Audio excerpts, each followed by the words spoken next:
नमस्कार। कोई भी देश जब किसी युद्ध की अवस्था में प्रवेश करता है तो उस स्थिति के अंदर उसको एक महत्वपूर्ण रणनीति के रूप में देखना पड़ता है कि विश्व के कौन से देश उसके साथ हैं, कौन सी शक्तियां उसके साथ हैं और कौन सी शक्तियां उसके खिलाफ खड़ी हैं। और ये बात आज भारत पर भी लागू होती है, क्योंकि भारत पाकिस्तान के साथ युद्ध की स्थिति में जाने को तैयार है। किस स्तर पे वो अलग है, छोटा स्तर होगा, बड़ा होगा, लेकिन कुछ ना कुछ होगा।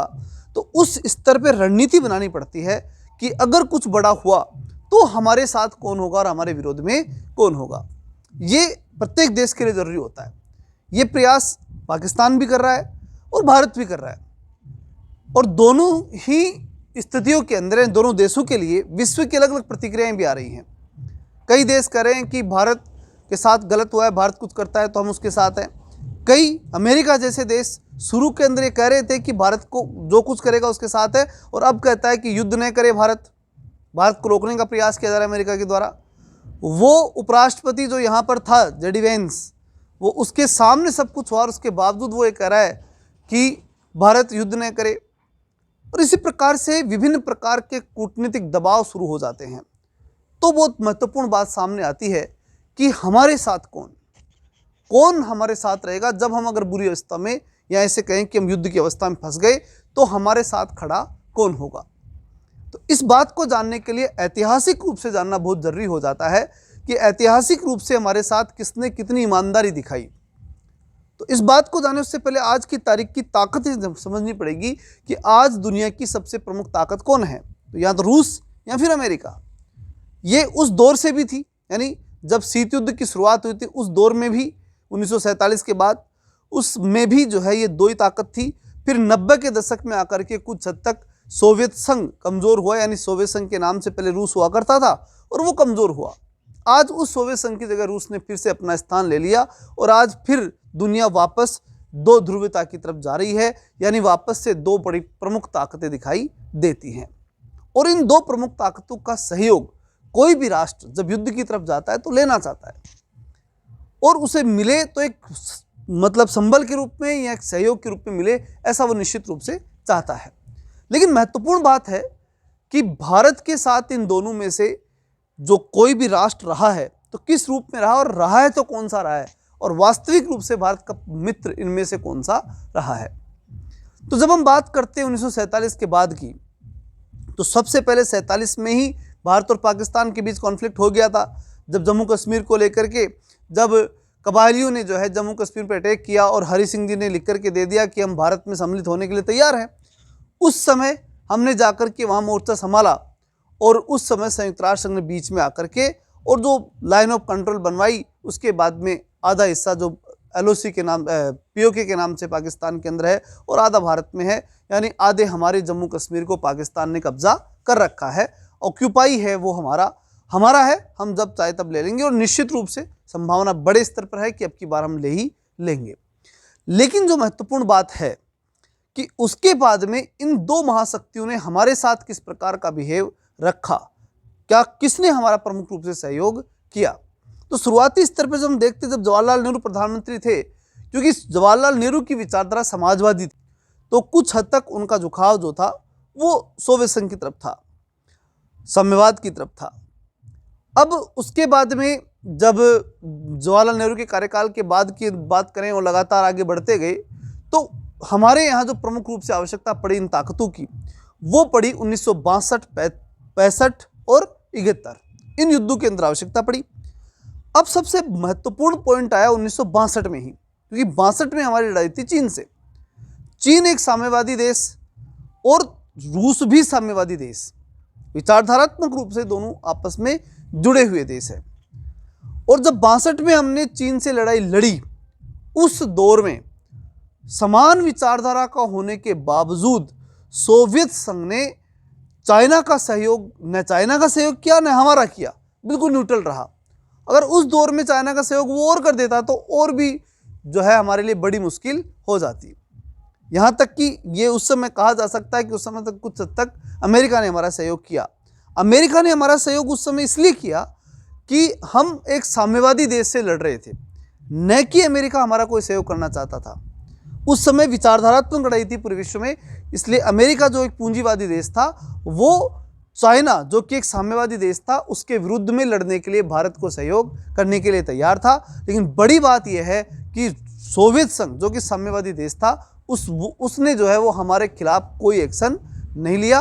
और उस दौर के अंदर हम बात करें तो उसने इस पूरे विवाद में ही अपने आप को डालने का प्रयास नहीं किया, यानी कि हम कह सकते हैं कि हमारे हित में ही उसने फैसला लिया, ये कहा जा सकता है कुछ हद तक।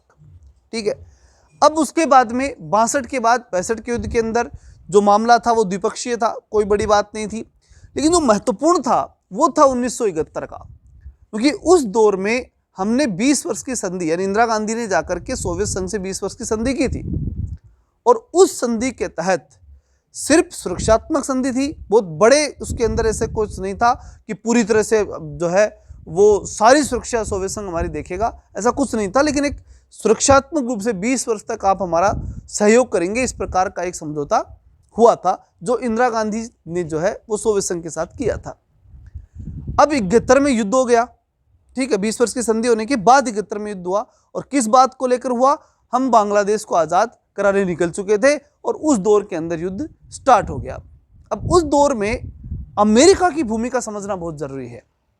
उस दौर में अमेरिका ने पाकिस्तान का साथ दिया, तो बड़ी महत्वपूर्ण बात हो गई कि वो हमारे साथ नहीं था, उस महत्वपूर्ण युद्ध में हमारे साथ नहीं था, यानी कि अमेरिका को हमारे से लेना देना कभी नहीं रहा, उस युद्ध में भी नहीं रहा जिस युद्ध की हमने पहले बात की जब 62 के अंदर कि जब चीन से युद्ध लड़ा। हमारे लिए नहीं आया था वो इसलिए आया था हमारे सहयोग में थोड़ा बहुत, वो भी बहुत कम मात्रा में, सीमित सहयोग था उसका, और वो इसलिए था कि हम चीन से लड़ रहे थे जो कि एक साम्यवादी देश था। ये बात हम अब अच्छी तरह समझ चुके थे कि भैया तू हमारा 71 में सहयोग नहीं दे रहा और हमारे विरोधी का सहयोग कर रहा है, इसका मतलब तू हमारे साथ पहले नहीं था। दोस्त का तो मालूम उसी समय पड़ता है जब संकट में होते हैं। और साथ ही साथ एक बड़ी स्थिति समझने की है कि उस युद्ध के दौर में जब 71 में युद्ध हुआ था, उस समय हिंद महासागर में एक द्वीप था डियागो गार्सिया, जो कि अमेरिका का द्वीप था। उस द्वीप जो आज भी अमेरिका के कंट्रोल में है, उस डियागो गार्सिया के ऊपर उसने मिसाइल तैनात कर दी भारत की तरफ मुंह लगा करके, और भारत को जो है एक तरह से धमकी है, ये कहें कि अगर जरूरत पड़ी तो भारत पे वो छोड़ भी देता। इस स्थिति में उसने जो है वो मिसाइलें तैनात करवा दी। अब भारत तो चिंता का विषय बनना ही था कि एक महाशक्ति उसके सामने लड़ने के लिए बैठ गई, और किसका सपोर्ट करने के लिए बैठ गई, अब पाकिस्तान का, तो निश्चित रूप से चिंता का विषय था। लेकिन सोवियत संघ ने न केवल हथियार उपलब्ध कराए बल्कि पूरे हिंद महासागर को सिक्योरिटी दी, हिंद महासागर में टोटल सिक्योरिटी दे दी। ठीक है, यानी जहां समुद्र है वहां पर उसने टोटल अपने जहाजी बेड़े लगा दिए सोवियत संघ ने, और हमें फुल सुरक्षा उपलब्ध कराई। और उसके बाद में अमेरिका को कहना पड़ा कि हम अपने ये तो जो है वो मिसाइलें परीक्षण के लिए लेके आए थे, भारत के खिलाफ हमारी कोई दावेदारी नहीं थी। हालांकि सब कुछ दिख रहा था, ओपनली चल रहा था, लेकिन सोवियत संघ जैसे ही मैदान में उतरा वो अपने आप पैकअप करके सब कुछ सारे सामान को पैक करके निकल चुका। इसका मतलब ये था कि उस दौर में सोवियत संघ ने हमारा बहुत मजबूती से सहयोग किया। यानी यहाँ तक अगर हम देखें तो प्रारंभिक दौर में हमारे साथ सोवियत संघ था, बाद के दौर में हमारे साथ, यानी इंदिरा गांधी के दौर में भी हमारे साथ सोवियत संघ था। उसके बाद में जब हम बात करते हैं तो उस समय से लेकर के और 19 तक लगातार जो है वो एक तरह से वो हमारे साथ ही बना रहा। लेकिन 90 में जब सोवियत संघ का विघटन ही हो गया और दुनिया की एक ही ताकत दिखने लग गई अमेरिका, तो भारत भी लगभग किधर शिफ्ट कर गया, अमेरिका की तरफ शिफ्ट कर गया। लेकिन अब बात करें हम आधुनिक दौर की, वर्तमान दौर की जब हम बात करते हैं तो भारत और सोवियत संघ के रिश्ते आज भी उतने ही मजबूत हैं। ये तो उस घटनाक्रम की बात हुई जो कि बहुत बड़ा था, डियागो गार्सिया वाला मामला बहुत बड़ा था। उस दौर में अगर अमेरिका को पूरी छूट मिल जाती और अगर वो हमारे पर मिसाइल दाग देता तो उस समय हम इतनी बड़ी ताकत नहीं थी, जो आज स्थिति है उतनी तो नहीं थी उस समय, तो बहुत बुरी स्थिति में थे हम तो बहुत, और उस समय तो हमारे पास बेरोजगारी, खाने के लिए कुछ था नहीं, बहुत बुरी स्थिति में थे। और वहाँ सोवियत संघ ने हमारा मजबूती से सहयोग किया, एक मित्र की तरह पूरा सहयोग किया। तो जितना बड़ा मित्र वो था उतना अमेरिका नहीं रहा। अब बात क्या होती है कि वर्तमान समय की हम जब बात करें तो यूक्रेन वार में सोवियत संघ जब फंसा हुआ था, जब हमें जो रूस जिसे हम बोलेंगे वर्तमान में रूस है वो, तो रूस और यूक्रेन के बीच युद्ध चल रहा था और रूस को जब जरूरत पड़ी तो हमने उससे तेल लिया खाड़ी देशों से तेल बंद करके हमने किससे तेल लेना पसंद किया? रूस से तेल लेना पसंद किया। किस लिए और क्यों? और पूरी दुनिया ने, पूरी पश्चिमी दुनिया ने हमारा विरोध किया, उसके बावजूद भी लिया। कारण एक था, वो था कि हमारी मित्रता जो पहले से थी। और बाकायदा एस जयशंकर जो विदेश मंत्री, उन्होंने पश्चिमी दुनिया की मीडिया में साफ साफ ये बात कही थी कि आप लोगों ने हमारा कभी सहयोग किया नहीं कि हम आपकी बात को माने। ये हमारे ऊपर निर्भर करता है कि हमें अपने मित्र कौन से रखने हैं। और इस आधार पर जो है वो सोवियत संघ के साथ हमारी उस समय भी, उस यूक्रेन वार में भी हम किधर रहे? एक तरह से सोवियत संघ के साथ हमारे संबंध, या कहीं कि रूस के साथ हमारे संबंध बने रहे। ये महत्वपूर्ण है। अब उसके बाद आज वर्तमान की मैं बात करूं तो अमेरिका आज भी पाकिस्तान के सहयोग में खड़ा है। वो कह रहा है कि पाकिस्तान पर अटैक मत करो। उसके सामने ही आतंकवादी हमला हुआ, उपराष्ट्रपति यहां मौजूद था, जेडी वेंस, उसके बावजूद वो ये कह रहा है कि पाकिस्तान पर अटैक मत करो। यानी आज फिर अमेरिका किसके साथ खड़ा है? पाकिस्तान के साथ खड़ा है। और जब ये सब हमें दिखाई दे रहा है तो उस स्थिति के अंदर हमें यह भी समझ लेना चाहिए कि सोवियत संघ ही हमारा परम मित्र था और है। और रूस में अभी इस समय वहाँ के स्वतंत्रता के संबंध में और वहाँ पर जो क्रांतिकारी आंदोलन हुए थे उनके संदर्भ में अभी एक वहाँ पर कार्यक्रम होने वाला है। और उस कार्यक्रम में मोदी जी के जाने की बात थी, वो कार्यक्रम रद्द हुआ। फिर विदेश मंत्री, फिर उसके बाद में अपने जो रक्षा मंत्री हैं उनके जाने की बात थी, लेकिन वो भी कैंसिल हुआ।